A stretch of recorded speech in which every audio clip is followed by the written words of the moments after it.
നമ്മുടെ ജീവിതത്തിൽ നമ്മൾക്ക് എല്ലാവർക്കും അറിയാവുന്ന ഒരു കാര്യം, നമ്മുടെ ഒരു ക്ലാസ് കൊണ്ടൊരു ഉപകാരം ഉണ്ടാകണം എന്നൊരു നീയത്തിലാണ് ഞാൻ ഇൻഷാ അല്ലാഹ് സംസാരിക്കുന്നത്. എന്ന് പറഞ്ഞാൽ നമ്മൾക്ക് സ്വർഗം കിട്ടുവാൻ നമ്മുടെ ജീവിതത്തിൽ ഉണ്ടാകേണ്ട കാര്യമായി ഖുർആൻ പറഞ്ഞതാണ് നമ്മൾ അമലു സ്വാലിഹാത്തുകൾ ചെയ്യാറുള്ളത്. അപ്പോൾ നമ്മൾ ചെയ്യുന്ന ആൾക്കാരുമാണ്. പക്ഷെ അവിടെ നമ്മൾ നമ്മുടെ മനസ്സിൽ ആലോചിക്കേണ്ട ഒരു കാര്യം, പരിശുദ്ധ ഖുർആന്റെ ഒരായത്ത് വഅബ്ദു റബ്ബക ഹത്താ യഅതിയകൽ യഖീൻ, മരിക്കുന്നത് വരെ അള്ളാഹുവിന് വേണ്ടി, നമ്മുടെ സ്വർഗത്തിന് വേണ്ടി നമ്മൾ ആരാധനകൾ ചെയ്യണം. ആ ആരാധനകൾ ചെയ്യുന്നിടത്ത് നമ്മൾക്കുള്ള ഒരു കോമൺ കാര്യം എന്താണെന്ന് വെച്ചാൽ, നമ്മുടെ ഈമാൻ അനുസരിച്ച് ആരാധനകളിൽ വ്യത്യാസം വന്നുകൊണ്ടിരിക്കും. അത് എനിക്കും നിങ്ങൾക്കും ഒരേപോലെയാണ്. എന്ന് പറഞ്ഞാൽ അപ്പം നമ്മൾക്ക് നല്ല ഈമാനുള്ള സമയത്താണ് നമ്മൾ സുന്നത്ത് നിസ്കാരമൊക്കെ കൃത്യമായിട്ടുണ്ടാവും. കുറച്ച് കഴിയുമ്പോൾ ചിലപ്പോൾ നമ്മളൊരു നിസ്കാരത്തിൻ്റെ കൂടെ പോലും സുന്നത്ത് നിസ്കരിക്കാതെ വരും. നമ്മുടെ ഈമാൻ വളരെ ഉയർന്നു നിൽക്കുന്ന സമയത്ത് ഇവിടെ തഹജ്ജുദ് ഉണ്ടാവും. തഹജ്ജുദ് തന്നെ ഏറ്റവും പെർഫെക്റ്റായ ടൈമിൽ എഴുന്നേൽക്കും, പൂർണ്ണമായും നിസ്കരിക്കും. കുറച്ചുകൂടി ഓതണം എന്നുള്ളവർ ഖുർആൻ കയ്യിൽ പിടിച്ചിട്ട് ഓതി നിസ്കരിക്കും. ഇങ്ങനെയൊക്കെ ചെയ്യും. നമ്മുടെ ഈമാൻ വർദ്ധിക്കണതിനനുസരിച്ച് സ്വതക്കയുടെ വർധനമൊക്കെ കൂടും. എന്നാൽ ചിലപ്പോൾ അതിൽ നിന്ന് താഴെ വരുമ്പോൾ ചിലപ്പോൾ എന്താവുമെന്ന് വെച്ചാൽ നമ്മൾ സ്വതക്ക കൊടുക്കാൻ കുറവ് വരും, ഖുർആനോത്ത് കുറവ് വരും, പള്ളിയുമായിട്ട് സുന്നത്തായ കർമ്മങ്ങൾ വർദ്ധിക്കുന്നതിൽ കുറവ് വരും. ഇവിടെ വിശ്വാസി എന്നുള്ള നിലക്ക് നമ്മൾ ആലോചിച്ച ഒറ്റ പോയിന്റ്, ആ പോയിന്റ് എന്താണെന്ന് വെച്ചാൽ, പ്രവാചകൻ സല്ലല്ലാഹു അലൈഹി വസല്ലമയും അള്ളാഹു നമ്മളോട് പറഞ്ഞൊരു കാര്യം എന്താണെന്ന് വെച്ചാൽ, പറ്റുമെങ്കിൽ നമ്മുടെ ജീവിതത്തിൽ എത്ര തിരക്ക് വന്നാലും നിലനിർത്തിപ്പോകാൻ പറ്റുന്ന ഒന്നോ രണ്ടോ ചെറിയ ഇബാദത്തുകളെങ്കിൽ അല്ലെങ്കിൽ പുണ്യകർമ്മങ്ങളെങ്കിൽ നമ്മുടെ ജീവിതത്തിൽ ബാക്കിയുണ്ടാകും. ഞാനീ പറയുന്നത് സാധാരണ നമ്മൾ നിർവഹിക്കണ ഏത് ചെറുതും ആകാം, പക്ഷെ നിലനിർത്തിപ്പോകാൻ പറ്റുന്ന, നമ്മുടെ ജീവിതത്തിൽ എന്ത് വന്നാലും നിലനിർത്തിപ്പോകാൻ പറ്റുന്ന ഒന്നോ രണ്ടോ ചെറിയ പുണ്യകർമ്മങ്ങൾ നമ്മുടെ ജീവിതത്തിൽ തുടർച്ചയായിട്ട് ഉണ്ടാകുക എന്നുള്ളത് ഇസ്ലാമിൽ വലിയ കാര്യമാണ്. ഇപ്പോൾ മഹാനായ ഇമാം മാലിക് ഇബ്നു ദീനാർ റഹ്മത്തുള്ളാഹി അലൈഹിന്റെ ഒരു വാചകൻ, റഹിമല്ലാ, അള്ളാഹുവിന്റെ കാരുണ്യം ഇവർക്ക് കിട്ടും. ആർക്കാണ്? മൻ ലസിമൽ ഖൗല ത്വയ്യിബ്, നല്ല വാക്കുകളെ പിന്തുടരുന്ന ആളുകൾ. രണ്ടാമത്തെ എന്താ അറിയും? വൽ അമല സ്വാലിഹ് വൽ മുദാവമ, സൽക്കർമ്മങ്ങൾ അവർ ചെയ്യും, അതിനൊരു തുടർച്ച ഉണ്ടാകും. നമ്മളെ ഭാഗം നമ്മൾ ശരിക്കും ശ്രദ്ധിക്കണം. അവര് ളുഹറിന്റെ ശേഷം 2 റക്അത്ത് നിസ്കരിക്കും.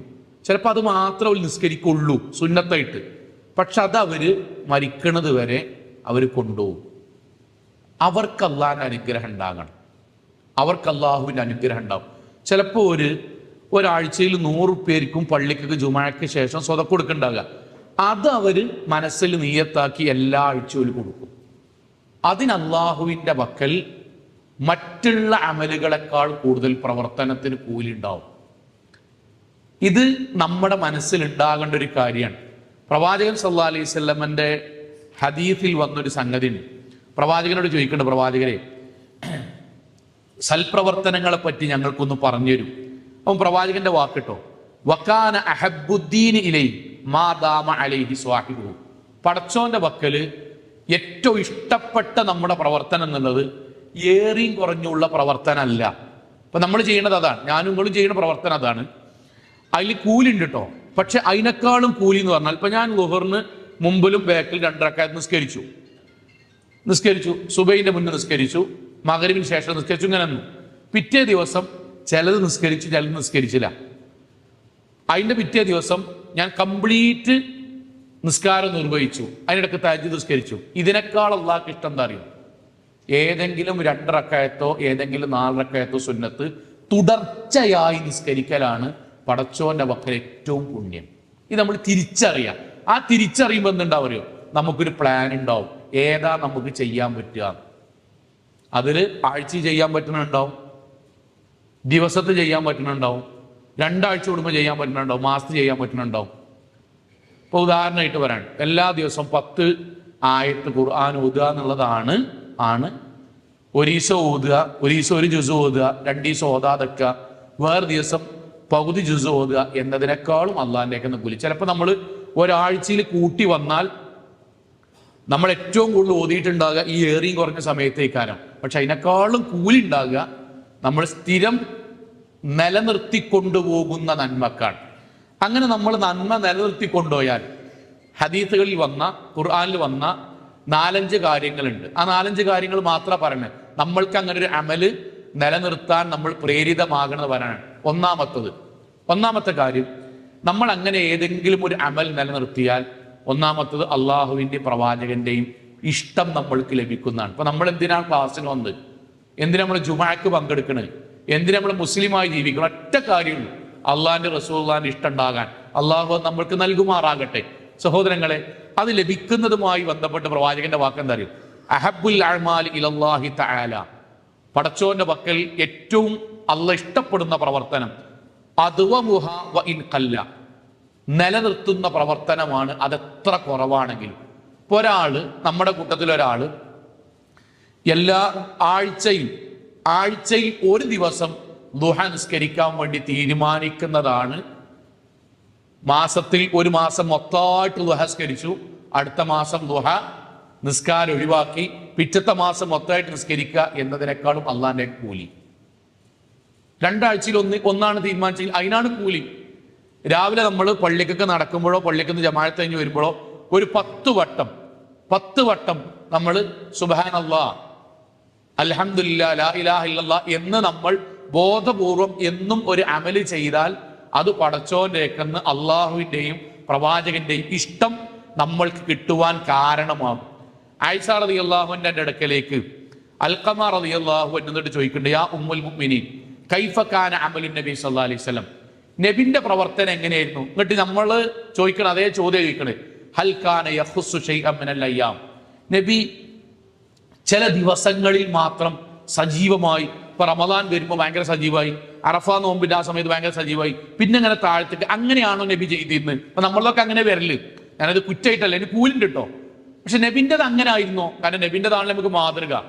അപ്പം ആയിഷ റളിയല്ലാഹു അൻഹ അമ്മയാണല്ലോ, ആയിഷ റളിയല്ലാഹു അൻഹയുടെ വാക്ക് ഇല്ല, നബി അങ്ങനെയല്ല. ഈമാൻ കൂടുന്നതിനും കുറയുന്നതിനനുസരിച്ചിട്ട് പ്രവാചകൻ കൂടുന്ന അമലുണ്ടായിരുന്നു. പക്ഷെ ചില അമലുകൾ പ്രവാചകൻ സ്ഥിരമായി ചെയ്യും. കാന അമലുഹു ദീമ, പ്രവാചകൻ ജീവിതത്തിൽ തുടർച്ചയായി ചെയ്യുന്ന അമലുകളുണ്ട്. അതിലൊരു വ്യത്യാസം, അതിന് വ്യത്യാസം വരില്ലാണെന്ന് അറിയും. യാത്രയിലാണെങ്കിലും ആ അമല് ചെയ്യും, യാത്രയിലാണെങ്കിൽ അമല് ചെയ്യും. പെരയിൽ കല്യാണമാണ്, ഇപ്പൊ നമ്മൾ എന്നും രാവിലെ ഒരു പേജ് ഓതുന്ന ഒരാളാണ്. ആ ഓതുന്നത് വീട്ടിൽ കല്യാണം അല്ലെന്ന് ചിലപ്പോൾ ഇങ്ങനെ നോക്കി ഓതാൻ കഴിഞ്ഞില്ലെങ്കിൽ ഹിഫുള്ളത് ഒരു പേജ് ഓതും, ഹിഫുള്ളത് ഓതും. എല്ലാ വെള്ളിയാഴ്ച സ്വതക്ക് കൊടുക്കുന്ന ഒരാളാണ്. അന്ന് നമുക്ക് ജുമാ കിട്ടിയില്ല, സാറിൽ നമ്മൾ സ്വതക്ക് കൊടുക്കുന്നതാണ്. നമുക്കറിഞ്ഞൊരു പാവപ്പെട്ടവന് ഗൂഗിൾ പേ അയച്ചു കൊടുക്കും. ഇത് ചെയ്യാൻ നിങ്ങൾ എന്ത് വേണം അറിയോ? പ്ലാൻ വേണം. ഞാൻ പറഞ്ഞത് നമ്മളൊരു ക്ലാസ്സാണ്, പക്ഷെ ഈ ക്ലാസ് കൊണ്ട് ഞാൻ ഉദ്ദേശിക്കുന്നത് ഒരാൾക്കെങ്കിലും അങ്ങനെ ഒരു പ്ലാനോടുകൂടി പോകണം. ചെറുത് മതി. ആഴ്ചയിലൊരിക്കൽ ഉമ്മാനെ കാണുക എന്നുള്ളത് അമലു സ്വാലിഹാത്ത് പെട്ടതാണ്. അത് തുടർച്ചയായിട്ട് നിലനിർത്തിയാൽ തന്നെ മതി. അങ്ങനെ ഒരു കാഴ്ചപ്പാട് നമ്മളിൽ ഉണ്ടായാൽ പടച്ചോന്റെയൊക്കെ അള്ളാഹിന്റെ റസൂലുള്ളാഹിന്റെയും ഇഷ്ടം ഉണ്ടാവും. 2 എന്താ പറഞ്ഞറിയോ?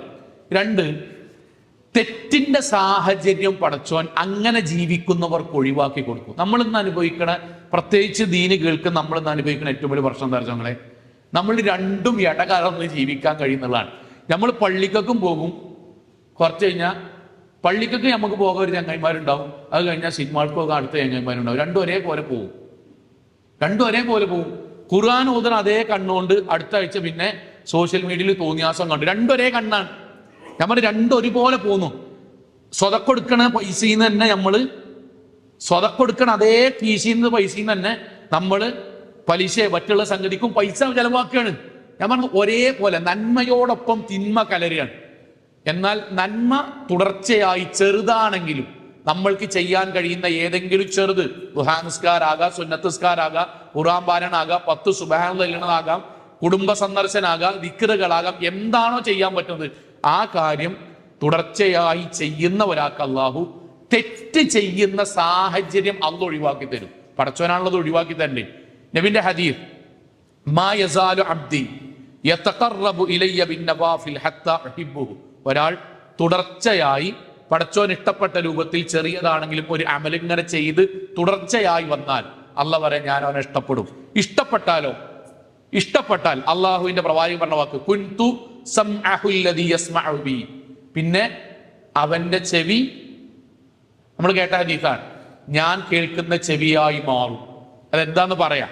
വബസറഹുല്ലദീ യബ്സുറു ബിഹി, അവന്റെ കണ്ണ് ഞാൻ കാണുന്ന കണ്ണായി മാറും.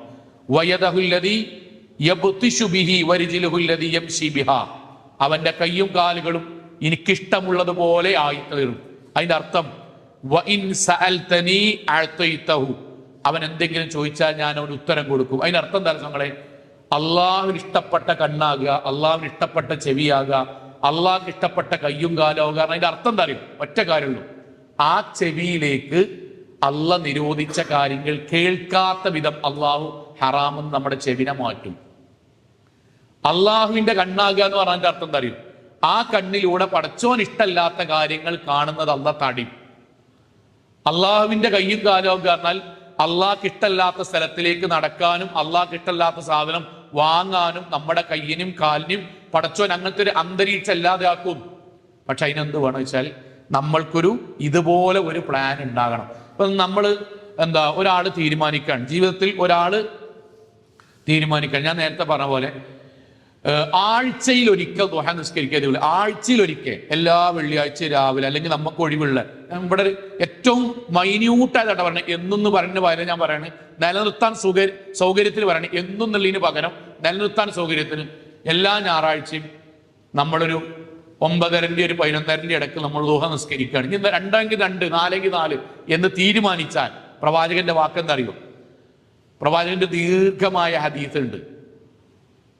പുഞ്ചിരിക്കുന്നത് സ്വതക്കയാണ്, ദാനധർമ്മം ചെയ്യുന്നത് സ്വതക്കയാണ്, ഒരാൾക്ക് വെള്ളം കൊടുക്കുന്ന സ്വതക്കയാണ്, ഒരാൾക്ക് നിങ്ങൾ സഹായം ചെയ്യുന്ന സ്വതക്ക. ഇതൊക്കെ പറഞ്ഞിട്ട് 5-8 കാര്യം പറഞ്ഞിട്ട് പ്രവാചകന്റെ വാക്ക് എന്താ അറിയും?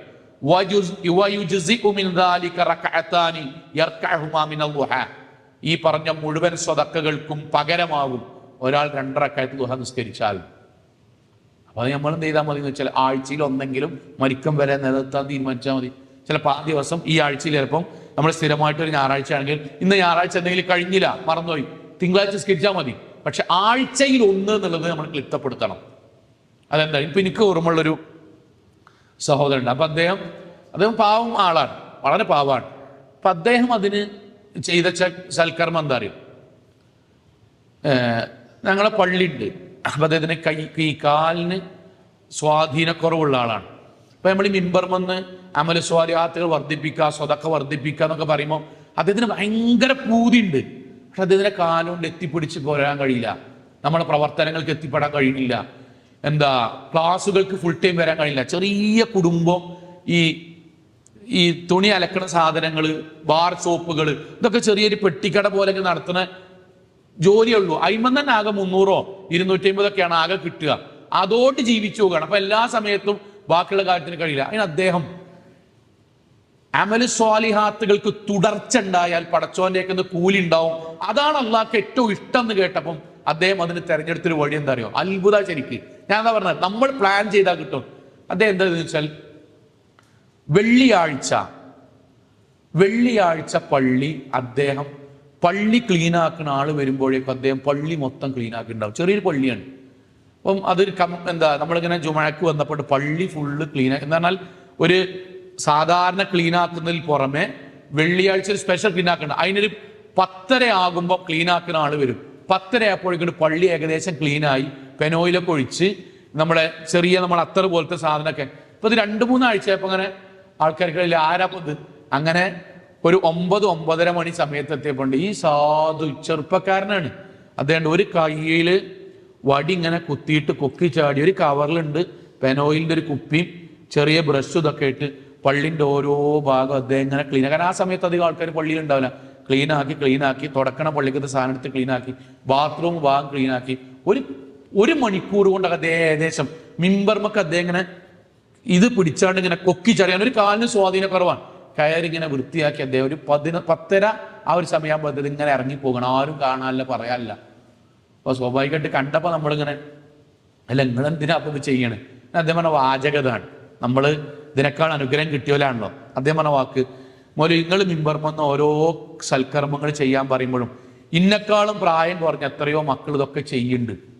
എനിക്കിതൊന്നും കഴിയില്ല, കാലിങ്ങനെയാണ്. രണ്ടാമത്തെ എനിക്ക് അധികം സാമ്പത്തിക ശേഷി ഇല്ലാത്തതുകൊണ്ട് ആകെ ഒരാഴ്ചയിൽ ഈ 6 ദിവസമായി കച്ചവടം, അതിന് ആകെ ഒക്കെ പാടെ കൂടിയ കിട്ടുക, എല്ലാം കൂടി 2000 റുപ്യാണ് ആകെ ഒരാഴ്ചയിൽ കിട്ടുക, എല്ലാം കൂടി കൂട്ടിയാണെങ്കിൽ. അപ്പൊ അത് ഒഴിവാക്കിയിട്ട് കൂടി പോയതിൻ്റെ പേരെ പട്ടിണിയാവും. അപ്പൊ ഞാൻ ആലോചിച്ചതാണ്, അള്ളാന്റെ ഇഷ്ടം കിട്ടാൻ, പരലോകത്ത് ഇന്റെ ജീവിതത്തിൽ സ്വർഗം കിട്ടാൻ, നേരത്തെ പറഞ്ഞ പോലെ ഹറാമായ കാര്യത്തിന് അള്ളാഹു തുടർച്ചയായി അമല് ചെയ്യുന്ന ഒരാൾക്ക് കൂലി കൊടുക്കും, ഹറാം ഒഴിവാക്കി കൊടുക്കും എന്ന് പറഞ്ഞപ്പോ ഞാൻ പള്ളി ക്ലീനിങ് ഇൻഷാ അള്ളാ വെള്ളിയാഴ്ച, അതെനിക്ക് കഴിയുള്ളൂ, എല്ലാ വെള്ളിയാഴ്ചയും ഞാൻ ക്ലീനാക്കാൻ ഞാൻ നിയത്തിച്ചു. അതാണ് ചെയ്യണത്. ഇങ്ങനെ ചെയ്താൽ മതി, എന്താ നമുക്ക് ചെയ്യാൻ പറ്റുന്നത് അത് ചെയ്താൽ മതി. പക്ഷെ അത് ചെയ്യണം. ഞാൻ പറഞ്ഞത് അങ്ങനെ ഒരു അമലുണ്ടോ എന്ന് വെറുതെ ആലോചിച്ച് നോക്കി. ഞാൻ പറഞ്ഞത് എനിക്കും നിങ്ങൾക്കും അങ്ങനെ ഒരു അമലുണ്ടോ പറയാൻ. എല്ലാ ചൊവ്വാഴ്ചയും അല്ലെങ്കിൽ എല്ലാ ആഴ്ചയും ഞാൻ തുടർച്ചയായി എന്ന് പറഞ്ഞ സംഗതി നമുക്ക് ഉണ്ടാവില്ല. അതുകൊണ്ടാണ് ഇങ്ങനെ നമ്മൾ പറയാൻ കാരണം, നമ്മൾ എല്ലാവരും ഞാനും കൂടെ ഒരുമിച്ച് ചെയ്യണത് കൂടിയും കുറഞ്ഞും ഇങ്ങനെ നിൽക്കണത് അതിന്റെ കൂട്ടത്തിൽ ഇങ്ങനെ സംഗതി വേണമെന്നാ പറഞ്ഞു. എങ്കിൽ അവർക്ക് തെറ്റുകളിൽ നിന്ന് മാറി നിൽക്കാൻ, അവരുടെ കണ്ണും കാതും കയ്യും അള്ളാഹു ആവും എന്ന് പറഞ്ഞാൽ ആ കൈ കൊണ്ടും ആ കാല് കൊണ്ടും ഒക്കെ പടച്ചവൻ ഇഷ്ടമുള്ളതേ അള്ളാഹു ചെയ്യാൻ സമ്മതിക്കുള്ളൂ. അവിടേക്ക് നമ്മുടെ മാനസികാവസ്ഥ എത്തിക്കും. മൂന്നാമത്തെ എന്താ പ്രശ്നങ്ങളെ, അങ്ങനെ ജീവിക്കുന്ന ആളുകൾക്ക് അള്ളാഹു ആരാധന ചെയ്യാനുള്ള തൗഫീക്ക് പടച്ചവൻ കൊടുക്കും. വലിയൊരു കാര്യമാണ് ഈ പറഞ്ഞത്. ആരാധന ചെയ്യാനുള്ള തൗഫീക്കാണ് എന്താ പ്രശ്നങ്ങളെ, നിങ്ങൾ ആലോചിച്ച് നോക്കൂ, മനസ്സിലാക്കാൻ വേണ്ടി. ഇപ്പൊ ഈ ക്ലാസ്സില്ലേ, ഉൾക്കൊള്ളാൻ വേണ്ടി ഈ ക്ലാസ് വാട്സപ്പിൽ കിട്ടുന്ന പോലെ എണ്ണം ചിലപ്പോൾ 1000 ആയിരിക്കും, പോസ്റ്റർ കാണുന്ന ആൾക്കാർ 1000 ആയിരിക്കും. ക്ലാസ് ഉണ്ട് നമ്മളിലൂടെ കിട്ടുന്ന ആൾക്കാർ ചിലപ്പോൾ ഒരു 500 ആൾക്കാരുണ്ടാവും. പള്ളിക്കന്ന് ബോർഡ് കണ്ടോ ഒരു 10-200 ആൾക്കാരുണ്ടാവും. ശരിക്കും പറഞ്ഞാൽ മിനിമം ഈ ഹാളൊന്നാകെ ഇതിന്റെ അപ്പുറത്തേക്ക് നിറയാൻ മാത്രം ആൾക്കാർ ഇത് കണ്ടിട്ടുണ്ടാവും. പക്ഷെ നമ്മക്കേ വരാൻ അള്ള തൗഫീക്ക് തോന്നിച്ചിട്ടുള്ളൂ. നമ്മക്കേ അള്ളാഹു വരണം എന്നുള്ളത് തോന്നിച്ചിട്ടുള്ളൂ. അതിന്റെ പേരാ തൗഫീക്ക്, അതിന്റെ പേരാ തൗഫീക്ക്. പള്ളിക്കൊക്കെ കയറുമ്പോഴുള്ള പ്രാർത്ഥന അള്ളാഹു മഫ്തഹ്ലി അബുവാബ റഹ്മത്തിക്കാൻ അല്ലെങ്കിൽ 5ാം ക്ലാസ്സിന്റെ ഇടയ്ക്ക് 3ാം ക്ലാസ്സിലെങ്കിലും പഠിച്ചിട്ടുണ്ടാവും. പക്ഷെ കേറുമ്പം ചൊല്ലണമെങ്കിൽ അള്ളാഹിന്റെ തൗഫീക്ക് കാണും. ആ തൗഫീക്ക് കിട്ടുമ്പോൾ ചൊല്ലുള്ളൂ, ആ തൗഫീക്ക് ഉണ്ടെങ്കിൽ ചൊല്ലുള്ളൂ. കണ്ണ് കാണാത്തൊരു സാധുവിനെ കാണുമ്പം ബൈക്ക് ഇങ്ങനെ സൈഡാക്കിയിട്ടോ അവന്റെ കഴിയെ പിടിച്ചിട്ട് റോഡ് ക്രോസ് ചെയ്യുന്ന ആഗ്രഹം ഉണ്ടാവും. ചെയ്യണമെങ്കിൽ അള്ളാഹിന്റെ തൗഫീക്ക് വേണം, അപ്പോഴത് പുണ്യായിട്ട് മാറുള്ളൂ. ഇനി ബാക്കിയൊക്കെ ആലോചിച്ച് നോക്കി, ബാക്കിയൊക്കെ എന്തുകൊണ്ടാണ് നമ്മളെ നാട്ടില് നിങ്ങൾ കരുതുന്നുണ്ടോ ദീനിയായി ഖുത്തുബിൻ ക്ലാസും കേൾക്കാത്തതുകൊണ്ടാണ് ആൾക്കാർ സൽക്കർമ്മങ്ങൾ ചെയ്യാത്തത്? അല്ല, അതിന് പടച്ചോന്റെ ഒക്കെ ഒരു തൗഫീക്ക് കിട്ടാണ്ട്. നമ്മുടെ നാട്ടിലെ എത്ര ലക്ഷക്കണക്കിന് കോടിക്കണക്കിന് ഉറുപ്പിയുള്ള മനുഷ്യന്മാർ ഇന്ന് വരെ ഹജ്ജിനും ഉംറക്കും പോയില്ലല്ലോ. എന്തേ പോകാത്തത്? നിങ്ങൾ പറയാം, എന്തുകൊണ്ടാ പോകാത്തത്? ഹജ്ജിന്റെ പുണ്യം അറിയാത്തോണ്ട്? നിങ്ങൾക്ക് തോന്നുന്നുണ്ട് ഹജ്ജിന്റെ പുണ്യം അറിയാത്തോണ്ടാവും? അല്ല, ഉംറല്ല. ഓർക്ക് തോന്നുന്നില്ല. ആ തോന്നായികന്റെ പേരാണ് തൗഫീക്കില്ലായ്മ. ഓർക്ക് തോന്നൂല. വെള്ളിയാഴ്ച പള്ളിന്റെ മിമ്പർമ കയറി ഖത്തീബ് അസ്സലാമു അലൈക്കും എന്ന് പറഞ്ഞാൽ മലക്കാള് കിതാബ് അടക്കണ വെക്കും. അപ്പൊ ജുമാക്ക് വരുന്നത് കാരണമില്ലെങ്കിൽ വെറുതെ അങ്ങാടിയിൽ ഇങ്ങനെ എന്നാണ്ട് നേരം വൈകിയതാണ്, ഈ ജുമാ കിട്ടൂല. ജുമാ പങ്കെടുത്തതിന്റെ നഷ്ടപ്പെടുത്താത്തതിന്റെ രേഖപ്പെടുത്തും. പക്ഷെ ജമാഅന്റെ പൂർണ്ണമായ കൂലി കിട്ട കിട്ടൂല. ഇതറിയാത്ത പോലെ 2ാം കുത്തുബക്ക് വരുന്നത് അല്ല, വരണെന്ന് തോന്നണില്ല. ആ തോന്നായികന്റെ പേരാണ് തൗഫീഖില്ലായിക. ആ വരാത്തിന്റെ പേരാണ് തൗഫീഖില്ലായിക. അത് ഓരോ സമയത്തും നമ്മളിങ്ങനെ പറഞ്ഞ തുടർച്ചയായിട്ട് പറഞ്ഞ എത്രയോ പറയണ്ടോ. അവിടെയാണ് അള്ളാഹുവിന്റെ ആയത്ത് വല്ലദീന ജാഹദു ഫീനാ, പടച്ചോൻ ഇഷ്ടപ്പെട്ട സൽക്കർമ്മങ്ങളും ഇബാദത്തുകളുമായി പടച്ചോനെ സഹായിക്കുന്ന പ്രവർത്തനങ്ങളിൽ സജീവമാകുന്ന ആളുകൾക്ക് ലനഹ്ദിയന്നഹും സുബുലന, അവർക്ക് നാം നന്മയുടെ മാർഗത്തിലേക്ക് വഴിയൊരുക്കി കൊടുക്കും, തൗഫീക്ക് എടുക്കും അല്ലാഹ്. നിക്കാഹ് ഖുത്ബ ഇങ്ങനെ കഴിയുമ്പം നോയിക്കൊണ്ട് എല്ലാവരും കഴിഞ്ഞിട്ട് ഫോട്ടോ എടുക്കാൻ വേണ്ടി നിൽക്കുമ്പോൾ കുറച്ച് ആൾക്കാർ ഇടന്നാണ്ട് ബാറക്കല്ലാഹു ലക്കുമാ ബാറക അലൈക്കുമാ എന്ന് ചൊല്ലും. 500 ആൾക്കാരിൽ 20 ആൾക്കാർ ചൊല്ലും. ബാക്കി 450 ആൾക്കാർക്കും പ്രാർത്ഥന അറിയാത്തോണ്ടല്ല, പിന്നെ ചൊല്ലണം എന്നപ്പോൾ അള്ളാഹിൻ്റെയൊക്കെ തൗഫീക്ക് കിട്ടാത്തത് കൊണ്ടാണ്. ആ 20 ആൾക്കാരിൽ അള്ളാഹ് നമ്മളെ പെടുത്തും. ആ 20 ആൾക്കാരിൽ അള്ളാഹ് നമ്മളെ പെടുത്തും. നമ്മൾ ബസ്സിൽ നിൽക്കുമ്പോൾ സാധുവായൊരു മനുഷ്യനെ നിൽക്കുമ്പോൾ ഇക്കാക്കാപടി ഇരുന്നോളിൻ എന്ന് പറയാൻ, എഴുന്നേറ്റ് കൊടുക്കാൻ നമ്മുടെ മനസ്സിൽ അള്ളാഹ് തോന്നിപ്പിക്കും. അപ്പൊ അത് വീണ്ടും സൽക്കർമ്മമായി മാറും, വീണ്ടും സൽക്കർമ്മമായി മാറും. നമ്മളിങ്ങനെ യാത്ര ചെയ്യുമ്പോൾ ഒരു പള്ളിക്കണ്ട്, തൗഹീദിന്റെ ഒരു പള്ളിക്കണ്ട്, പള്ളി നിർമ്മാണം എന്ന് പറഞ്ഞിട്ടുണ്ട്, നടന്നുകൊണ്ടിരിക്കുന്നുണ്ട്. അവിടെ QR സ്കാനർ ഇങ്ങനെ വെച്ചിരിക്കണ്. ഇന്റെ കയ്യിൽ പൈസ ഉണ്ട്, നമ്മളെ കയ്യിൽ പൈസ ഉണ്ട്. അല്ല, ഇനി പൈസ അല്ല, വളരെ കുറവാണ്. 10 ഉറുപ്പ്യന് കൊടുത്താൽ ചിലപ്പോ ആ പള്ളിക്കക്ക് ഒരു ഇഷ്ടിക വാങ്ങണയിൽ ഒന്നുണ്ടാകും. വിസ്മിൻ ചൊല്ലി 200 ഉറുപ്പ്യ, പടച്ചോനെ 200 ഇഷ്ടികന്റെ പൈസ ഉണ്ടാവട്ടെ. ഏതോ പള്ളിയാണ്, പക്ഷെ തൗഹീദിന്റെ പള്ളിയെന്ന് മനസ്സിലായി. ആരും കാണില്ല. QR സ്കാൻ ചെയ്തിട്ട് 200 ഉറുപ്പ്യ, 1000 ഉറുപ്പ്യ, 2000 ഉറുപ്പ്യ, 5000 ഉറുപ്പ്യ ആരും അറിയാതെ പടച്ചോനെ സ്വീകരിക്കണമെന്ന് ചെയ്യാൻ അള്ളാഹു നമ്മുടെ മനസ്സിൽ തോന്നിപ്പിക്കണം. കൂട്ടരെ, തോന്നിപ്പിക്കണം. ആ തോന്നലില്ലാത്തോണ്ടാണ് നമ്മുടെ നാട്ടിൽ, ഞാൻ ഇപ്പോഴും എൻ്റെ നാട്ടിൽ പള്ളിന്റെ കുറച്ചപ്പുറത്ത് 10, 50, 60 വയസ്സുള്ളൊരു കാക്കുണ്ട്. അപ്പൊ ഞാൻ അദ്ദേഹം പള്ളിക്ക്, നമ്മളിങ്ങനെ ജമാഅത്തിനൊക്കെ വരുമ്പോ അദ്ദേഹം ഞാൻ അങ്ങാടിയിൽ നിൽക്കണാണ്. ദീനെതിരൊന്നല്ല, വെള്ളിയാഴ്ചക്ക് വരും. അപ്പൊ ഞാൻ ഒരൊറ്റവും ചായ അടിച്ചപ്പോ അദ്ദേഹത്തോട് ചോദിച്ചു, ഇക്കങ്ങൾ എന്താ സത്യത്തിൽ ജമാഅത്തിന് വരാത്തത്? അപ്പൊ അദ്ദേഹം വളരെ എന്തായിട്ട് പറയാൻ, മൗലവിക്ക് തോന്നണില്ല. ഏത് വരാൻ അങ്ങോട്ട് തോന്നണില്ല. അതിന്റെ പേരാ തൗഫീഖില്ലായ്മ. ഞാൻ പറഞ്ഞു, അത് കാരണമല്ല കേട്ടോ, കാരണമല്ല. ഒരു ഇബാദത്ത് ചെയ്യാൻ ഒന്ന് പടച്ചോൻ തോന്നിപ്പിക്കുക, 2 നമ്മൾക്ക് അതിന്റെ ഗൗരവം ഉണ്ടായിട്ട് പോരെ. നമുക്ക് ചിലപ്പോൾ ഇഷ്ടമുണ്ടായിക്കൊള്ളുന്നില്ല. ഇപ്പൊ നിങ്ങൾ ആലോചിക്കും, നമ്മളിപ്പം ഈ ഒരു ഷർട്ട് ഇടുന്നത് നമുക്ക് ഭയങ്കര ഇഷ്ടമായിട്ട് ഇടുന്ന അല്ല. ഷർട്ട് ഇടാതെ അവിടെ കയറാൻ പറ്റൂല എന്ന്, അത് നമ്മളെ ബോധ്യമാണ്. നിസ്കരിക്കാതെ ജീവിക്കാൻ പറ്റുന്നുള്ള ബോധ്യമാണ്. ആ ബോധ്യത്തിന്റെ പേരാ തൗഫീഖ്. സോങ്ങളെ, അതുകൊണ്ട് ഒരു അമൽ, ഏത് അമലായിക്കോട്ടെ, അത് തുടർച്ചയായി ചെയ്യുന്നവന് ഖുർആന്റെ ആയത്താണ്, അവർക്ക് അല്ലാഹു ആരാധന ചെയ്യാനുള്ള തൗഫീഖ്. രണ്ടാമത്തെ എന്താ അറിയോ? പടച്ചവനിൽ നിന്ന് തെറ്റിപ്പോകാതിരിക്കാനുള്ള തൗഫീഖും അള്ള തരും. അപ്പൊ നമ്മളങ്ങനെ ജീവിക്കുക, നമ്മളെ കുട്ടി അങ്ങനെ ജീവിക്കാതിരിക്കോളൂ. ഞാൻ ഇതിന്റെ ഓർമ്മയിലുണ്ട്, വെള്ളിയാഴ്ച പള്ളിക്ക് വല്യാപ്പാന്റെ കയ്യെ പിടിച്ചു വരുന്ന ഒരു മകനുണ്ട്.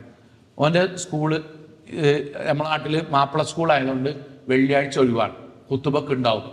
ഓന് പള്ളിന്റെ അവിടെ ഇങ്ങനെ ബക്കറ്റ് വെക്കുമ്പോൾ വാപ്പാന്റെ ഏക്കെന്ന് എന്നും 10 ഉറുപ്പ്യ വാങ്ങിയിട്ട് ഓൻ അതിൽ അങ്ങനെ ഇടും.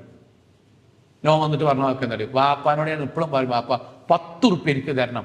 അവന്റെ ജീവിതത്തിൽ തുടർച്ചയായി, എത്രയുള്ളൂ, ആകെ 7ാം ക്ലാസ്സിൽ 8ാം ക്ലാസ്സിൽ എത്തിയുള്ളൂ, ഓൻ 10 ഉറുപ്പ്യ വാപ്പാന്റെ വല്യാപ്പാന്റെ ഒക്കെ വാങ്ങും, അതിലിടും. ഓന്റെ വെള്ളിയാഴ്ചത്തെ അവന്റെ തുടർച്ചയാക്കിയ പ്രവർത്തനാണ്. വെള്ളിയാഴ്ച ഉണ്ടോ 10 ഉറുപ്പ്യ ഉണ്ടോ, ഓന്റെ പ്രായത്തിൽ അത് മതി. അങ്ങനെ ഞാൻ ശീലിച്ചാൽ അള്ള എന്ത് ചെയ്യും നമ്മളെ, എന്താ തൗഫീഖെന്ന് അറിയും? ഞാൻ ഇവിടുന്ന് കാനഡയ്ക്ക് പഠിക്കാൻ പോവുകയാണ്, US ഒക്കെ പഠിക്കാൻ പോവുകയാണ്, അല്ലെങ്കിൽ ഞാൻ റഷ്യക്ക് പോവുകയാണ്, ജർമ്മനിക്ക് പോവുകയാണ്, സ്വിറ്റ്സർലാൻഡിക്ക് പോവുകയാണ്, ഐസ്ലാൻഡിക്ക് പോവുകയാണ്. അവിടെ എനിക്ക് ജീവിക്കാനും ദീനിയായി ജീവിക്കാനും വഴി തെറ്റാതിരിക്കുവാനുമുള്ള അവസരം അള്ള തരും. ഇതിന്റെ പേരാ തൗഫീഖ്. നിങ്ങൾക്ക് സ്ഥലം മാറ്റം കിട്ടി, നമുക്ക് സ്ഥലം മാറ്റം കിട്ടി, പോയി പെട്ട സ്ഥലം, ജുമാക്കും കൂടി പോകാൻ പറ്റാത്ത സ്ഥലമാണ്. എന്താ നമ്മളെ കാട്ടുക? ഒന്നുമില്ല, പടച്ചോനയിൽ നമുക്ക് കൂലിയറി, നമ്മൾ കുറച്ചുകൂടി റിസ്ക് എടുത്ത, പക്ഷെ നമുക്കൊന്നുകൂടി ഇബാദത്ത് ചെയ്യാൻ പറ്റുന്ന സാഹചര്യവും റൂമും പള്ളിയുടെ സൗകര്യങ്ങളും ഗൾഫ് പോയ അവിടുത്തെ ഒരു സാഹചര്യവും, ആ തൗഫീഖിന് വേണ്ടി നമ്മൾ പ്രാർത്ഥിക്കണം. അത് അള്ളാഹു പറഞ്ഞു, തുടർച്ചയായി ഇബാദത്ത് ചെയ്യുന്നവർക്ക് അള്ളാഹു കൊടുക്കും. അള്ളാഹു നൽകുമാറാകട്ടെ. 5ാമത്തെ കാര്യം, തുടർച്ചയായി ഏതെങ്കിലും 1, 2 സൽക്കർമ്മങ്ങൾ ചെയ്യുന്നവർക്ക് ചെയ്യാത്തപ്പോഴും അള്ളാഹു കൂലി കൊടുക്കും. ഇത് നമുക്ക് അറിയുന്ന ഹദീത്താണ്, നമുക്ക് സുപരിചിതമായ ഹദീത്താണ്. അതെന്താണ്? പ്രവാചകൻ സല്ലല്ലാഹു അലൈഹി വസല്ലം പറഞ്ഞു, ഇദാ മരിദൽ അബ്ദ്, ഒരാൾക്ക് രോഗമായി, നമ്മളെ പറ്റി പറയാം, നമുക്ക് രോഗമായി, ഔ സാഫറ, അല്ലെങ്കിൽ നമ്മൾ യാത്രയിലാണ്, കതബലഹു മിനൽ അമൽ, ആ യാത്രയിലും ആ രോഗിയാകുമ്പോഴും അള്ളാഹു നമ്മൾക്ക് പുണ്യകർമ്മങ്ങൾ എഴുതി വെക്കും. പുണ്യകർമ്മങ്ങൾ എന്ന് പറഞ്ഞാൽ സ്വർഗത്തിലേക്ക് എത്തിക്കുന്ന, നരകത്തിൽ നിന്ന് രക്ഷപ്പെടുത്തുന്ന, ഖബറിൽ വെളിച്ചമാകുന്ന, പാപമോചനത്തിന് കാരണമാകുന്ന, അള്ളാഹുവിനെ കാണാൻ കഴിയുന്ന, പ്രവാചകനെ കാണാൻ കഴിയുന്ന, മീസാനിൽ ഖനം തൂങ്ങുന്ന, വലത് കൈയിൽ ഗ്രന്ഥം ലഭിക്കുന്ന, ശഫാഅത്തിന് അർഹമാകുന്ന, ഹൗദുൽ കൗസറിലെ വെള്ളം കിട്ടുന്ന സൽക്കർമ്മങ്ങൾ. അതാണ് അതിന്റെ അമലു സ്വാലിഹാത്ത് എന്ന് പറഞ്ഞാൽ. അത് അള്ളാഹ് എഴുതി വെക്കും നമ്മൾ രോഗിയാകുമ്പോഴും യാത്രയിലാകുമ്പോഴും. എപ്പോൾ? യാത്രയിലല്ലാത്തപ്പോഴും രോഗിയല്ലാത്തപ്പോഴും നമ്മൾ ചെയ്ത പ്രവർത്തനങ്ങൾ എന്തൊക്കെ ഉണ്ടോ അതൊക്കെ രോഗിയാകുമ്പോഴും യാത്രയിലും അള്ളാഹ് തരും. എന്ന് പറഞ്ഞാല് നമ്മള് സുന്നത്ത് നോമ്പെടുക്കുന്ന ആളാണ്, മനസ്സിലാകാൻ പറയട്ടോ, സുന്നത്ത് നോമ്പെടുക്കുന്ന ആളാണ്, നമ്മൾ ഈ ക്ലാസ് കേട്ടിട്ട് നമ്മൾ ആഴ്ചയിൽ ഒരു വ്യാഴാഴ്ച സുന്നത്ത് നോമ്പ് എടുക്കാൻ തീരുമാനിച്ചോളൂ. അതിന് നമ്മളിങ്ങനെ തുടർച്ചയായിട്ട് എടുത്തു പോരുന്നുണ്ട്. ഒരു വ്യാഴാഴ്ച നമുക്ക് കുട്ടിനെ കൊണ്ടുവരാൻ വേണ്ടിയിട്ട് തിരുവനന്തപുരത്ത് വേണം, നോമ്പെടുക്കാൻ പറ്റില്ല, സാരല്ല. അള്ളാഹു അന്ന് നമ്മൾ സുന്നത്ത് നോമ്പ് എടുത്തതായിട്ട് നമ്മൾ ട്രെയിനിൽ നിന്ന് ഭക്ഷണം കഴിച്ചുകൊണ്ടിരിക്കുമ്പോഴും നോമ്പുകാരന്റെ കൂലി അന്ന് തരും. അതാർക്ക് മാത്രമേ ഉള്ളൂ അറിയോ? അതാർക്ക് മാത്രമേ ഉള്ളൂ അറിയോ? തുടർച്ചയായി ഈ പ്രവർത്തനം ചെയ്തു. ഏതുപോലെ എന്നറിയോ? ഏതുപോലെ പെട്ടെന്ന് മനസ്സിലാക്കാൻ വേണ്ടി പറയാം. എല്ലാ തിങ്കളും വ്യാഴം അല്ലെങ്കിൽ ഏതെങ്കിലും ഒന്ന് എടുക്കണമെന്ന് റമദാനിൽ 4 ടോട്ടൽ 8 സുന്നത്ത് നോമ്പുകൾ. സാധാരണ ഓരോ ആഴ്ചയിലും തിങ്കളാഴ്ച 4 ആഴ്ച ഉണ്ടാവല്ലോ. ഓരോ ആഴ്ചയിലും തിങ്കളാഴ്ചയും ഓരോ ആഴ്ചയിലും വ്യാഴാഴ്ചയും തുടർച്ചയായിട്ട് നോമ്പ് എടുക്കണം. റമദാന്റെ കൂലി ഉണ്ടാവും, സുന്നത്ത് നോമ്പിന്റെ കൂലി ഉണ്ടാവും. അത് തുടർച്ചയായിട്ട് എടുക്കണവന് മാത്രമേ ഉള്ളൂ. അല്ലാതെ നമ്മള് ചില വളവന്മാരുണ്ട് ഇത് കഴിഞ്ഞിട്ട് 6 നോമ്പും സുന്നത്ത് നോമ്പും ഒക്കെ പാടം കെട്ടെടുത്താണ്ട് അത് രണ്ടും പാടം കൂട്ടിയടിക്കാൻ പറ്റുന്ന ടീമുണ്ട്. ഏത് നോമ്പ് കഴിഞ്ഞിട്ട് ഞാൻ സുന്നത്ത് നോമ്പ് എടുക്കുമ്പോൾ 6 നോമ്പിന്റെ നീയത്തെടുക്കാം. ഓൾറെഡി വളവന്മാരാ. ഞാൻ അതിന്റെ കൂട്ടത്തിൽ അള്ളാഹ്ക്കിട്ടും കൂടി വളവ് കാട്ടുന്ന ആൾക്കാർ അത് പെടൂലട്ടോ. ഞാൻ പറഞ്ഞ സ്ഥിരമായി ചെയ്യുന്ന ഒരാൾക്ക്, സ്ഥിരമായി അറഫാ നോമ്പിന്റെ അന്ന് വ്യാഴാഴ്ചയാണെങ്കിൽ വ്യാഴാഴ്ച നോമ്പ് എടുക്കണവർക്ക് അറഫാ നോമ്പിന്റെ കൂലിയും കിട്ടും, സ്ഥിരമായി എടുക്കണിന്റെ കൂലിയും കിട്ടും. അത് അള്ളാഹു ആർക്ക് കൊടുത്തതാണ്? ഈ തുടർച്ചയുണ്ടാക്കുന്നവനാണ്. അപ്പൊ അത് രോഗിയാകുമ്പോ ഭാര്യമാര്, സഹോദരിമാര്, നിങ്ങൾ ഗർഭിണിയാവുമ്പോ നിങ്ങൾ സ്ഥിരമായിട്ട് ലോഹറിസ്കാരത്തിന് ശേഷം 2 റക്അത്ത് നിസ്കരിക്കുകയാണെങ്കിൽ നിങ്ങൾ ഗർഭിണിയായി ആശുപത്രിയിൽ കടന്ന് എത്ര മാസം കഴിഞ്ഞിട്ടാണോ പുറത്തു വരുന്നത് നിസ്കാരം കഴിഞ്ഞ് അതുവരെ നിങ്ങൾ നിസ്കരിച്ചില്ലെങ്കിലും ആ ലോഹറിന് ശേഷമുള്ള 2 റക്അത്ത് സുന്നത്ത് നിസ്കാരം നിങ്ങളുടെ അക്കൗണ്ടിലേക്ക് അള്ളാഹു എഴുതി വെക്കുന്നു. അത് അള്ളാഹു നമുക്ക് തരുന്ന പടച്ചോ നമുക്ക് തരുന്ന തൗഫീഖാണ്. അള്ളാഹു നമ്മൾക്ക് തരുന്ന വലിയ സമ്മാനാണ്. ഇപ്പൊ നിങ്ങൾ അറിഞ്ഞില്ലേ, നാളെ പരലോകത്ത് വിശ്വാസിയായ ഒരു മനുഷ്യന് അയാളുടെ കനം തൂങ്ങുന്ന പ്രവർത്തനങ്ങളിൽ ഏറ്റവും പ്രധാനമായത് നിസ്കാരാണ്. ആ നിസ്കാരം പോലും തുടർച്ചയായി പടച്ചവന്റെ മുന്നിൽ സുന്നത്തായി നിർവഹിക്കണ ഒരാൾക്ക് അള്ളാഹു അയാൾ യാത്രയിലാകട്ടെ, വിമാനത്തിലാകട്ടെ, വെന്റിലേറ്ററിലാകട്ടെ, ബോധം കെട്ട് പോയതാകട്ടെ, തുടർച്ചയായി ചെയ്ത സുന്നത്ത് ഖുർആൻ പാരായണം പെന്ന് രാവിലെ 1 പേജ് ഓതുന്നോന് ബോധം കെട്ട് ഈ 2.5 മാസം ICUയിൽ ബോധമില്ലാതെ കിടക്കുമ്പോഴും അയാൾ ഖുർആൻ ഓതുന്നതിന്റെ കൂലി അള്ളാഹ് അങ്ങനെ എഴുതിക്കൊണ്ടിരിക്കും. പക്ഷെ അതിനൊരു തുടർച്ച നമുക്ക് ഉണ്ടാണ്. ഞാൻ എൻ്റെ വാക്കുകൾ ചുരുക്കാണ്. ഏറ്റവും പ്രധാനമായതാണ് ഈ പറഞ്ഞത്. നമ്മൾ ചെയ്തിട്ടില്ലെങ്കിലും നമ്മൾക്ക് അതിന്റെ കൂലി കിട്ടിക്കൊണ്ടേയിരിക്കും. മറ്റൊന്നെന്താ അറിയോ? ഫർളിന്റെ പോരായ്മകൾ അള്ളാഹു സുന്നത്തുകളായ ഈ കർമ്മങ്ങൾ തുടർച്ചയായി ചെയ്യുന്നവർക്ക് അള്ളാഹു പരിഹരിച്ചു കൊടുക്കും. ഈ ഹദീസ് നമ്മൾ ശരിക്കും കേൾക്കേണ്ട ഒരു ഭാഗമാണ്. എന്താ ഹദീസ് അറിയും? ഈ ഹദീസ് മറക്കരുത് കേട്ടോ. ഇന്ന അവ്വലമാ യുഹാസബു അന്നാസു ബിഹി യൗമൽ ഖിയാമ മിൻ അഅമാലിഹിം അസ്സലാ. എല്ലാവർക്കും വരുന്ന ഹദീസാണ്. പരലോകത്ത് അള്ളാഹു ആദ്യമായി പരിശോധനയ്ക്ക് വിധേയമാക്കുക തൗഹീദുള്ള ഒരാൾക്ക് നിസ്കാരാണ്. ബാക്കി നീ കേൾക്കുക. നിസ്കാരത്തെ അല്ലാഹ് ഇങ്ങനെ പരിശോധിച്ചിട്ട് മലക്കാട് പറഞ്ഞ വാക്കെന്താ അറിയോ? ഉൻദുറു ഫീ സ്വലാത്തി അബ്ദി, എന്റെ അടിമയുടെ നിസ്കാരം നോക്ക്. അതമ്മഹാ അം നഖ്സഹാ, പൂർത്തിയായ കൂലി കൊടുക്കാൻ പറ്റിയ നിസ്കാരാണോ അല്ല ചിലതൊക്കെ നഷ്ടപ്പെട്ടു പോയ നിസ്കാരാണോ എന്ന് നോക്കൂ. എന്നാണ് സ്വർഗം കൊടുക്കാൻ പറ്റിയ, സ്വീകരിക്കപ്പെടാൻ പറ്റിയ നിസ്കാരാണോ അതോ നഷ്ടപ്പെട്ടു പോയ നിസ്കാരാണോ എന്ന് നോക്കൂ. അപ്പോ മലക്ക് നോക്കുമ്പോ നമ്മളത് ഇപ്പൊ ഞാൻ പറയാം, നിസ്കാരത്തിൽ അശ്രദ്ധ കൊണ്ട് പലതും മറന്നുപോയത് ഉണ്ടാകാം, അല്ലെങ്കിൽ ധൃതി കാണിച്ചിട്ട് അള്ളാന്റെ റസൂല് പഠിപ്പിച്ച പോലെ ആകാത്തത് ഉണ്ടാകാം, നീയത്ത് വ്യത്യാസപ്പെട്ട്. ചിലവരൊക്കെ പള്ളിക്ക് ജമാഅത്തിന് കയറുമ്പോൾ ഞാൻ കൂലില്ല എന്നല്ല പറഞ്ഞ് ആ പള്ളിക്ക് ഇങ്ങനെ പോകാൻ നേരത്തേക്കാരം ഇവിടെ കടന്നെന്നോ ഇവിടെ കയറിയിട്ടുണ്ടാവും, എന്നാൽ ഇവിടെ കയറാം. കാരണം സലാം വീട്ടിൽ കഴിഞ്ഞിട്ട് ഓൻ്റെയൊക്കെ വാങ്ങാറ നീയത്തിലൊക്കെ കയറണുണ്ടാവും. അതിന് കൂലിണ്ടോ എന്ന് അള്ളാഹു ആയാലും അങ്ങനെ കയറിയവനൊക്കെ ഉണ്ടാവും. കടന്നെന്നോ ഈ പള്ളിക്കെല്ലാം കയറിയത് സലാം വീട്ടിൽ കഴിഞ്ഞിട്ട് ഓൻ്റെയൊക്കെ വാങ്ങാന്നുള്ള നീയത്തിൽ കയറിയാൽ പൂർണ്ണമായ കൂലുണ്ടാവുമോ? പിന്നെ കയ്യാണ് കെട്ടി തുടങ്ങി സലാം വീട്ടും വരെ 25 കോട്ടാവി ഇടുന്നുണ്ടാവും. ഓന് നിസ്കാരം കഴിഞ്ഞാൽ കോട്ടാവി തന്നെ വരില്ല. നിസ്കാരത്തിൽ കെട്ടി അപ്പൊ തുടങ്ങും കോട്ടാവി. അങ്ങനത്തെ നിസ്കാരം പടച്ചോൻ്റെയൊക്കെ സ്വീകരിക്കോ അറിയില്ലേ നമുക്ക്? നിസ്കാരത്തിനിടയ്ക്ക് ഇങ്ങനെ മോൾക്ക് നോക്കി നിൽക്കുന്ന ഒരാൾക്ക് അയാളുടെ കണ്ണ് അള്ളാഹു പരുന്തുറാഞ്ചി കൊണ്ടുപോട്ടേന്നാണ്. ചിലപ്പോൾ അള്ളാഹു സ്വീകരിക്കപ്പെടാതെ വന്നാലോ, അശ്രദ്ധമായി. നമ്മൾ നാളെ ഒരു ക്ലാസ് പറഞ്ഞതാണ്, നിസ്കാരത്തിൽ ഭൂരിപക്ഷം ആൾക്കാർക്കും, ഞാനടക്കം എല്ലാ ആൾക്കാർക്കും പലപ്പോഴും നിസ്കാരം തുടങ്ങിയിട്ട് സലാം വീട്ടി കഴിയുമ്പോൾ ഞമ്മക്കന്നെ തോന്നും പഠിച്ചാൽ കഴിഞ്ഞോ, അങ്ങനെ തുടങ്ങിയതേ നമുക്ക് എത്തിയപ്പോഴേ ഓർമ്മയുള്ളൂ.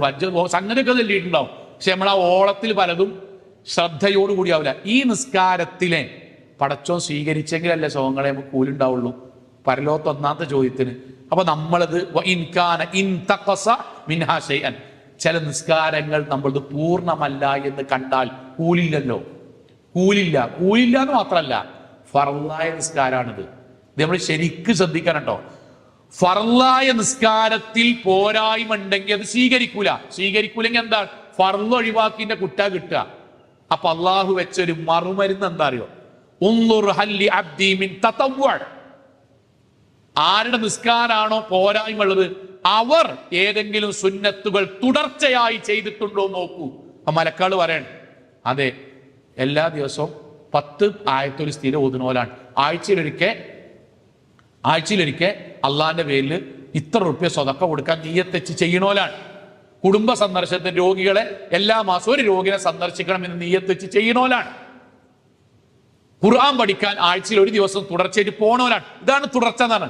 അങ്ങനെ ഉണ്ടെങ്കിൽ അള്ളാഹുവിന്റെ വാക്ക് അതിമ്മൂലി അബ്ദി ഫരീളത്തഹു മിൻ തതവ്വുഇ, ആ തുടർച്ചയായി ചെയ്ത സുന്നത്ത് കൊണ്ട് ഈ ഫർളിൽ വന്ന പോരായ്മ അയാൾക്ക് പുറത്തു കൊടുത്തിരിക്കുന്നു, ആ ഫർള് പൂർത്തിയാക്കിയിരിക്കുന്നു. പിന്നെ അത് പൂർണ്ണ പ്രതിഫലമാക്കി അള്ളാഹ് മാറ്റും. ഇല്ലെങ്കിലോ നഷ്ടപ്പെട്ടായി നിൽക്കും. അപ്പൊ നമ്മൾക്കിത് മനസ്സിലേക്ക് വരാനായി പറഞ്ഞത് നിസ്കാരത്തിൽ മാത്രമല്ല, നമ്മളെ വാപ്പാണ്ടും സംസാരിക്കുന്നിടത്ത് നമ്മളെയൊക്കെ അബദ്ധം പറ്റിയിട്ടുണ്ടെങ്കിൽ നമ്മൾ തുടർച്ചയായി ചെയ്യുന്ന പുണ്യകർമ്മങ്ങൾ കൊണ്ട് അള്ളാഹു ആ പോരായ്മയെ അള്ളാഹു തിരുത്തി തരും. അബദ്ധം പറ്റിയതാണെങ്കിൽ നമ്മൾ ആൾക്കാരോട് സംസാരിക്കും. ചില ആൾക്കാർ നമ്മളോട് പറയില്ലേടാ, ആരിനെ പറ്റി പറഞ്ഞാൽ എനിക്ക് പ്രശ്നമില്ലേനു, പക്ഷെ ഇന്നാലും അങ്ങനെ ഒരു വാചകം എന്നോട് പറഞ്ഞല്ലോ. ചില നമ്മളോട് പറയാതെക്കും. നമ്മളോട് ആരെങ്കിലും പറഞ്ഞൊക്കെയാണെങ്കിൽ നമുക്ക് റമദാൻ വരുമ്പോഴോ അല്ലെങ്കിൽ നമുക്ക് സങ്കടം വരുമ്പോൾ ബോധ്യപ്പെടുമ്പോഴോ അള്ളാഹുവിന്റെ പശ്ചാത്തപിക്കാം. പക്ഷെ നമ്മൾ പറയാത്തത്ര മനുഷ്യന്മാരുണ്ട്, ഇല്ലേ? പിന്നെ സംസാരം കൊണ്ട് സങ്കടപ്പെട്ടിട്ട് അവനാന്റെ വീട്ടിൽ പോയിട്ട് വാതിൽ വീട്ടിട്ടിട്ട് തലക്കണ മുഖത്തോട് ഈർത്ത് വെച്ച് കരഞ്ഞ് പടച്ചോനെ എന്നാലും ഓനോട് അങ്ങനെ ചെയ്തല്ലോ എന്ന് നമ്മളെ സംസാരം കൊണ്ട്, ഇടപാട് കൊണ്ട്, ദേഷ്യം കൊണ്ട്, നമ്മളെ ചൂടാകലുകൊണ്ട് കരഞ്ഞെത്ര മനുഷ്യന്മാരുണ്ടാവും. അള്ളാഹു പുറത്തൊരുമാറാകട്ടെ. പറഞ്ഞെന്താ നിങ്ങളെ, അത്തരം വരുന്ന അബദ്ധങ്ങളും പോരായ്മകളും ഒക്കെ അമലു സ്വാലിഹാത്തുകൾ ഏതെങ്കിലും തുടർച്ചയായി ചെയ്യുന്ന ഒരാൾക്ക് അള്ളാഹു പുറത്തു കൊടുക്കും. ഏറ്റവും അവസാനത്തത്, ഞാനിത് എണ്ണിങ്ങനെ പറയണത് ഏതെങ്കിലും ഒന്ന് മനസ്സിലുണ്ടാകാൻ വേണ്ടിയിട്ടാണ്. ഏറ്റവും അവസാനത്തേത് ദുരന്ത സമയത്ത്, പരീക്ഷണ സമയത്ത് പടച്ചോൻ നമ്മുടെ പ്രാർത്ഥനയ്ക്ക് ബാക്കിയുള്ളവരെക്കാൾ കൂടുതൽ ഉത്തരം തരും. നബിന്റെ ഹദീസ് എന്താ അറിയോ, മൻ സർറഹു, ആർക്കെങ്കിലും സന്തോഷമുണ്ടോ, നമുക്ക് വലിയ പരീക്ഷണം വരികയാണ്. ചിലപ്പം വീടുമായി, കല്യാണവുമായി, അസുഖവുമായി, മക്കളുമായി ബന്ധപ്പെട്ട എന്താണോ വലിയൊരു പരീക്ഷണം നമ്മുടെ ജീവിതത്തിലേക്ക് വന്നു. ആ സമയത്ത് നമ്മുടെ അല്ലാഹ് സ്വീകരിച്ചിട്ട് ആ പരീക്ഷണം മാറ്റി തരണമെന്ന് നമ്മൾ ആഗ്രഹിക്കുന്നുണ്ട്. പടച്ചോൻ ഇപ്പൊ എന്റെ ദുആ നീ സ്വീകരിക്കണമേ.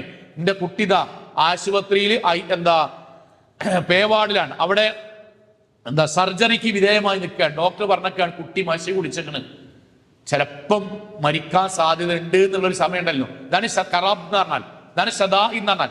ആ സമയത്ത് അള്ളാഹിനോട് നമ്മൾ കണ്ണ് നിറഞ്ഞ് ഹൃദയം പൊട്ടി പടച്ചോണ്ട് പ്രാർത്ഥിക്കുമല്ലോ, അള്ളാഹുവേ എന്റെ കുട്ടിക്കൊന്നും പറ്റരുതേ നാഥ, എന്റെ മകക്കൊന്നും പറ്റരുതേ നാഥ എന്ന് നമ്മൾ പ്രാർത്ഥിക്കണില്ലേ? ആ പ്രാർത്ഥനക്ക് അള്ളാഹ് ഉത്തരം തരണമെങ്കിൽ ബുദ്ധിമുട്ടുള്ള സമയത്ത് നമ്മൾ പ്രാർത്ഥിക്കണം കേട്ടോ. ബുദ്ധിമുട്ടുള്ള സമയത്താണ്. നമ്മുടെ കയ്യിലുള്ള പൈസ ഒരാൾക്ക് കൊടുത്തിട്ട് അടുത്ത മാസം തിരിച്ചുതരാം അല്ലെങ്കിൽ അടുത്ത കൊല്ലം തിരിച്ചുതരാം, ആ സമയത്ത് അയാൾ തിരിച്ചുതരാതെ നമ്മൾ ആളുകളുടെ മുന്നിൽ അപമാനിതനാകുന്ന ഒരു ഘട്ടം വരുമ്പോൾ അല്ലാണ്ട് പ്രാർത്ഥിക്കുന്നുണ്ട്, പടച്ചോനെ ഞാൻ ഒരാളെ സഹായിച്ചതാണ്, അതിന്റെ പേരിൽ നീ മാനം കെടുത്തല്ലേ നാഥ, അതിന്റെ പേരിൽ ബുദ്ധിമുട്ടിക്കല്ലേ നാഥ. എന്റെ ജീവിതത്തിൽ ഒരു കച്ചവടത്തേക്ക് ഞാൻ അങ്ങനെ പൈസ ഇറക്കുമ്പോൾ നമ്മളൊരു 1000 വട്ടം ചിന്തിച്ച് 1-2 കച്ചവടം പൊട്ടി അല്ലെങ്കിൽ നഷ്ടം പറ്റി, പടച്ചോൻ ഇതിന്റെ അവസാനത്തെ അത്താണിയാണ്, ഇതുകൂടി നഷ്ടം വെക്കല്ലേ എന്ന് പറയുന്ന സമയത്ത് നമ്മൾ പ്രാർത്ഥിക്കൂലേ? ആ പ്രാർത്ഥനക്ക് അല്ലാഹു നമ്മൾ ഉദ്ദേശിക്കുന്ന ഈ ദുനിയാവിലും പരലോകത്തും ഖൈർ ഉദ്ദേശിക്കുന്ന ഒരു ഉത്തരം തരണമെങ്കിൽ അള്ളാന്റെ വാക്ക് എന്തറിയോ? ഫൽയുക്സിർ അദ്ദുആ ഫിർറഖാ. സന്തോഷമുള്ള സമയത്ത് നിങ്ങൾ നിങ്ങളുടെ പ്രാർത്ഥനകൾ വർദ്ധിപ്പിക്കണം, തുടർച്ച ഉണ്ടാക്കണം. തുടർച്ച ഉണ്ടാക്കണവന് ആ സമയത്ത് പെട്ടെന്ന് ഉത്തരം കിട്ടും. നമ്മൾ ആവശ്യം ഉണ്ടാകുമ്പോൾ മാത്രം തേടുന്നവനാകരുത്, അവന് ഉത്തരം കുറവായിരിക്കും. എന്തേ പറഞ്ഞാൽ ഒരു ദിവസം സമങ്ങളെ ഞാൻ ഇതിന്റെ അവസാനിപ്പിക്കണം എങ്ങനെ അറിയാം? ഒരു 5 മിനിറ്റ് ഏതെങ്കിലും ജമാഅത്തിന് ശേഷം, നമ്മൾ സാധാരണ ദിക്റൊക്കെ ചെല്ലണ്ടോ, ഒരു 5 മിനിറ്റെങ്കിലും ഒരു ദിവസം ഏതെങ്കിലും ജമാഅത്തിന് ശേഷം, സുബൈക്ക് കേശാക എപ്പോഴാണ് നമ്മളെ ജോലിയും ബാക്കിയുള്ള ഒഴിവ്, സഹോദരിമാരെ ഉമ്മാരെ നിങ്ങൾക്ക് എപ്പോഴും ഒഴിവ്, ഒരു 5 മിനിറ്റ് പടച്ചോനോട് നിന്നിട്ട് അവനാന്റെ എല്ലാ കാര്യങ്ങളും ഒരു ദിവസം 5 മിനിറ്റ് ഇരുന്ന് മുഴുവൻ കാര്യങ്ങളും ചോദിക്കാൻ നമ്മൾ സമയം കണ്ടെത്തിയാൽ, നമ്മൾക്ക് ബുദ്ധിമുട്ടുള്ള സമയത്ത് നമ്മൾ അള്ളാഹിനോട് 1 or 2 വട്ടം ചോദിച്ചാൽ മതി, അള്ളാഹ് ഉത്തരം തരും. അള്ളാഹുവിന്റെ വാക്കാണിത്, വഹിയാണിത്. പിന്നെ അള്ളാന്റെ ചോദ്യം, ആർക്കെങ്കിലും ഇഷ്ടമുണ്ടോ നിങ്ങൾക്ക് പ്രയാസമെന്ന്, അപകടത്തേക്ക് പോവുകയാണ് എന്ന് മനസ്സിലാകുമ്പോൾ നിങ്ങൾ ആത്മാർത്ഥമായിട്ട് എന്നെ വിളിക്കുമ്പോൾ ആ സമയത്ത് ഞാൻ ഉത്തരം തരുന്ന നിങ്ങൾക്ക് ആഗ്രഹം ഉണ്ടെങ്കിൽ നിങ്ങളൊരു കാര്യം ചെയ്യേണ്ടി, നമ്മളോട് പറയാം, നമ്മളൊരു കാര്യം ചെയ്യേണ്ടേ, സന്തോഷമുള്ള സമയം ഉണ്ടല്ലോ ആ സമയത്ത് തുടർച്ചയായി നിങ്ങൾ എന്നോട് പ്രാർത്ഥിക്കണം. സോ അതുകൊണ്ട് ഞാൻ എൻ്റെ വാക്കുകൾ അവസാനിപ്പിക്കുന്നു. ഒരേ ഒരു കാര്യമേ നമ്മുടെ ക്ലാസ്സിൽ പറഞ്ഞിട്ടുള്ളൂ, അത് നിങ്ങൾ ഇൻഷാ അല്ലാഹ് ഞാൻ അടക്കം നിയ്യത്ത് വെച്ച് പോവുക. എന്താ നമ്മളെ കൊണ്ട് കഴിയും? ഇവിടെ ഇരിക്കുന്ന ഓരോരുത്തർക്കും ഓരോന്നായിരിക്കും കഴിയുക. ചിലപ്പം ഫർദ് നിസ്കാരത്തിന്റെ കൂടെ 1 or 2 ജമാഅത്തിന്റെ കൂടെ ഇൻഷാ അല്ലാഹ് ഇന്ന് മുതൽ സുന്നത്ത് നിസ്കാരം ഇൻഷാ അല്ലാഹ് ശീലമാക്കണം എന്നൊരു നിയ്യത്ത് വെച്ചാൽ നമ്മൾ ഈ ക്ലാസ് ഉപകാരപ്പെട്ടു. ആഴ്ചയിൽ ഒരിക്കലെങ്കിലും ളുഹ നിസ്കരിക്കണം, അത് ഇൻഷാ അല്ലാഹ് ഞാൻ മറക്കൂല. ആഴ്ചയിൽ ഏതെങ്കിലും ദിവസം, പക്ഷെ ഇനി തുടർച്ച ഉണ്ടാണ്. ഞാൻ പറഞ്ഞ തുടർച്ച ഉണ്ടാണ്. ആ തുടർച്ച നമ്മൾ ഉണ്ടാക്കണം, ടൈം ഷെഡ്യൂൾ ചെയ്തേക്കണം. എന്താ ഞാൻ ടൈം ഷെഡ്യൂൾ എന്ന് പറയുന്നത്? എന്താ അറിയോ നിങ്ങളെ? ഞായറാഴ്ച എന്ന് വെക്കണം, വെള്ളിയാഴ്ച എന്ന് വെക്കണം. സമയം വെച്ചില്ലെങ്കിൽ കിട്ടൂല. ഞാൻ ഉദാഹരണം പറയട്ടെ മനസ്സിലാകാൻ വേണ്ടി. റമദാനിലെ നോമ്പ് എന്തുകൊണ്ട് നമുക്ക് കൃത്യമായിട്ട് കിട്ടണമെന്ന് അറിയോ? റമദാനിന് ടൈം ഷെഡ്യൂൾ ഉണ്ടായതുകൊണ്ടാണ്. എന്തുകൊണ്ട് നമുക്ക് സുന്നത്ത് നോമ്പ് കിട്ടാത്ത അറിയോ? അത് ഇൻഷാ അല്ലാഹ് നോക്കാന്ന് വിചാരിച്ചുകൊണ്ടാണ്. കാരണം എല്ലാ ആഴ്ചയും തിങ്കളും വ്യാഴം ഉണ്ടായതുകൊണ്ടേ ടൈം ഷെഡ്യൂൾ ഇല്ല. നമുക്ക് എന്തുകൊണ്ടാണ് ഫർദായി നിസ്കാരം കിട്ടണമെന്ന് അറിയോ? അതിന് ളുഹറിനും അസറിനും ടൈം ഉണ്ടായതുകൊണ്ടാണ്. അതുകൊണ്ട് നമുക്ക് മറക്കാൻ കഴിയില്ല, ഒഴിവാക്കാൻ കഴിയില്ല. എന്തുകൊണ്ടാണ് നമുക്ക് സുന്നത്ത് നിസ്കാരങ്ങൾ കിട്ടാത്ത അറിയോ? തഹജ്ജുദ് നിസ്കാരം കിട്ടാത്തത്, അത് ഇൻഷാ അല്ലാഹ് ഉറങ്ങിച്ചിട്ട് സുബഹി വരെ ടൈം ഉണ്ടല്ലോ എന്നതുകൊണ്ടാണ് കൃത്യമായിട്ട് കിട്ടാത്തത്. അതുകൊണ്ട് നമ്മൾ ശീലമാക്കുന്നത് എന്താണോ, ഞാൻ പറഞ്ഞത് ഇപ്പൊ എല്ലാ വെള്ളിയാഴ്ച പള്ളിക്ക് നല്ല ആകണമെന്നില്ല, എന്തിനെങ്കിലും അവനാന്റെ കുടുംബത്തിൽ പാവപ്പെട്ട ഒരു ആഴ്ചയിൽ ഒരിക്കൽ, അല്ലെങ്കിൽ ഞാൻ ഇൻഷാ അല്ലാഹ് മാസത്തിലെല്ലാ 1ാമത്തെ ആഴ്ചയും ആശുപത്രി പോയിട്ടോ അനാഥാലയത്തിൽ പോയിട്ടോ കുടുംബത്തിൽ പോയിട്ടോ ഒരു രോഗിനെ സന്ദർശിച്ച്, പരലോകത്ത് 70,000 മലക്കുകൾ ഒരു രോഗിനെ സന്ദർശിക്കാൻ വേണ്ടി അങ്ങോട്ട് പോകുമ്പോഴും ഇങ്ങോട്ട് വരുമ്പോഴും എത്ര തവണയാണോ പോകുന്നത് അത്രയും തവണ 70,000 മലക്കാളുടെ പ്രാർത്ഥന കിട്ടും. അതൊരു മാസത്തിൽ ഇൻഷാ അല്ലാഹ് ഞാൻ ചെയ്യും എന്ന് തീരുമാനിക്കുക. സ്വതക്കയുടെ കാര്യം തീരുമാനിക്കുക, ഖുർആനോത്തിന്റെ കാര്യം, ഏതാണോ നമുക്ക് പറ്റുന്നത്. ഞാൻ എല്ലാം കൂടി പറഞ്ഞത് എല്ലാം കൂടി ചെയ്യാനല്ല കേട്ടോ, നിലനിർത്തി പോകാൻ പറ്റുന്ന അവനാന് പറ്റിയ 1 or 2 സൽക്കർമ്മങ്ങൾ തീരുമാനിക്കുക. ഒഴിവും കഴിവും സാഹചര്യവും അനുസരിച്ച്, സാമ്പത്തികവും അനുസരിച്ച്. ഇൻഷാ അല്ലാഹ് ഞാൻ ക്ലാസ് നിർത്തണേ, നമുക്കങ്ങനെ നിയത്ത് വെച്ചൂടെ? നിങ്ങളുടെ അഭിപ്രായം അല്ലേ? അപ്പോഴല്ലേ ഈ ക്ലാസ് ഒരു ഉപകാരമാകുക. അതുകൊണ്ട് അങ്ങനെ പറയണേ, എനിക്ക് അതിന്റെ കൂലിയും കൂടി കിട്ടാനാ പറഞ്ഞേ. പക്ഷെ അതങ്ങനെ ചെയ്തൂടെ? അള്ളാഹു അനുഗ്രഹിക്കുമാറാകട്ടെ. നമ്മുടെ ജീവിതത്തിൽ വന്നുപോയ ചെറുതും വലുതുമായ മുഴുവൻ തെറ്റുകുറ്റങ്ങളും റഹ്മാനായ നാഥ നീ ഞങ്ങൾക്ക് വിട്ടുകൊടുത്ത് മാപ്പാക്കി തരണമേ റഹ്മാനെ. അള്ളാഹുവേ, പരലോകത്ത് ഞങ്ങളുടെ സൽക്കർമ്മങ്ങൾ ഒരുപാട് ഉണ്ടാകുന്നതിന് വേണ്ടി ഞങ്ങൾക്ക് നഷ്ടപ്പെട്ടു പോയിട്ടുള്ള പ്രവർത്തനങ്ങൾക്ക് പകരമായിട്ടും നാഥ നിലനിർത്തുന്ന സൽക്കർമ്മങ്ങൾ ചെയ്യാനുള്ള ഈമാനും തഖ്വയും നാഥ ഞങ്ങൾക്ക് പ്രദാനം ചെയ്യണമേ റഹ്മാനെ. അള്ളാഹുവേ, സൽക്കർമ്മങ്ങൾ നിലനിർത്തുക വഴി അള്ളാഹുവിൻ്റെ ഇഷ്ടവും പരലോകത്തെ പുണ്യവും തെറ്റുകളിൽ നിന്ന് മാറി നിൽക്കുവാനുള്ള തഖ്വയും അവനവന്റെ സൽക്കർമ്മങ്ങൾ വഴി പടച്ചവന്റെ പക്കൽ അമ്പിയാക്കന്മാരുടെ കൂടെ സ്വർഗത്തിലെത്തുവാനുള്ള തൗഫീഖും നാഥ ഞങ്ങൾക്ക് പ്രദാനം ചെയ്യണമേ റഹ്മാനെ. അള്ളാഹുവേ, ഞങ്ങൾക്ക് ഏതെങ്കിലും ഒരു സൽക്കർമ്മം ജീവിതത്തിൽ തുടർച്ചയായി ചെയ്യുവാൻ അതിന് നിയ്യത്ത് വെക്കാനുള്ള ഈമാനും തഖ്വയും നാഥ ഞങ്ങൾക്ക് പ്രദാനം